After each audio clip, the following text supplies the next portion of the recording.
دوستو انسانی حقوق کی تاریخ پر ہم بات کر رہے ہیں اور اس سلسلے میں ہم نے قدیم دور سے ابتدا کیا اور سب سے پہلے ہم نے دسارے سلنڈر پر بحث کی اور اس کے بعد ہم نے انسانی حقوق اور مذاہب پر بات کی۔ سب سے پہلے ہم نے ہندو مذہب پر ڈسکشن کی، پھر یہودیت اور انسانی حقوق پر بات کی اور آج کی ویڈیو میں ہم کنفیوشیس اور انسانی حقوق پر بات کریں گے۔ کنفیوشیس 551 قبل مسیح میں چین کے قدیم مشرقی ریاست لو میں پیدا ہوئے۔ لو آج کل چین کے پروونس شینڈونگ میں شامل ہے۔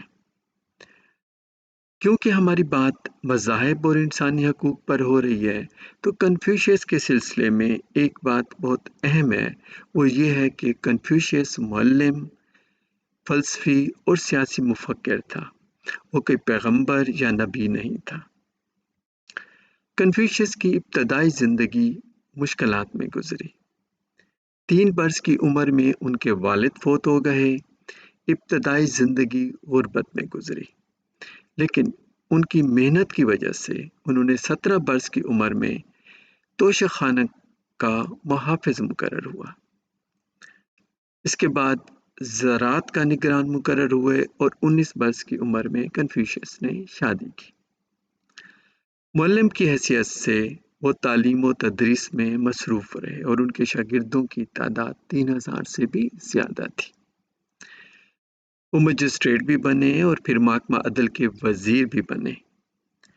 اس نے صوبہ لو کو مثالی ریاست بنانے کی کوشش کی، لیکن بعد میں کچھ سیاسی وجوہات کی وجہ سے کنفیوشیس کو اس عہدے سے فارغ کر دیا گیا۔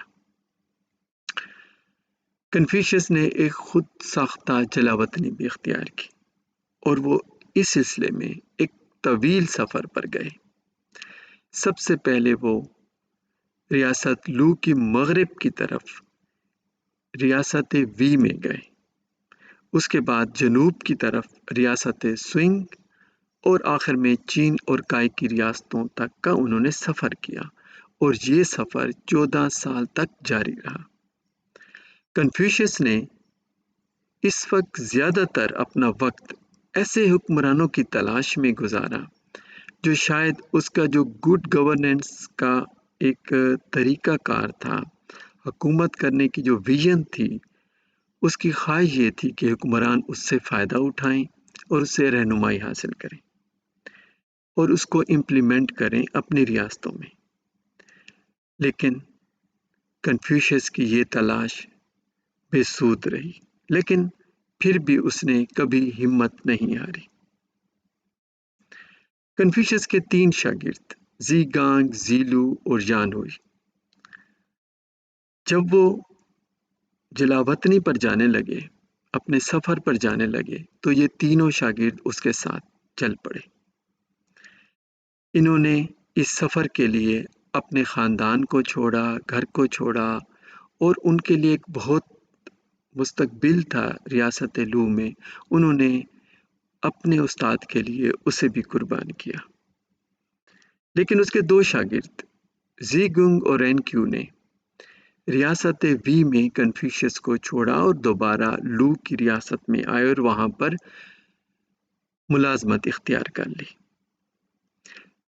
اس وقت زی گنگ نے سفارتکاری میں اپنا لوہا منوایا اور ران کیو نے اسی طرح جنگ میں اپنی صلاحیتوں کا لوہا منوایا، اور غالباً یہی 2 اس کے شاگردی تھے جنہوں نے لو کے حکمرانوں کو چیف کونسلر سے رابطہ کیا اور ان سے کہا کہ وہ کنفیوشیس کو واپس آمادہ کرنے کے لیے فراخ دلانہ پیشکش کریں۔ 484 قبل مسیح میں ڈیوک آئی آف لو کے دور حکومت میں 11ویں سال میں ڈیوک کی طرف سے ایک سمن ایک خوبصورت رقم کے تحفے کے ساتھ کنفیوشیس کے پاس پہنچا اور اس کے بعد کنفیوشیس گھر واپس آ گیا۔ 479 قبل مسیح میں کنفیوشیس 73 سال کی عمر میں وفات پا گئے۔ ہماری بحث کنفیوشس اور انسانی حقوق پر اگلی ویڈیو میں بھی جاری رہے گی۔ شکریہ۔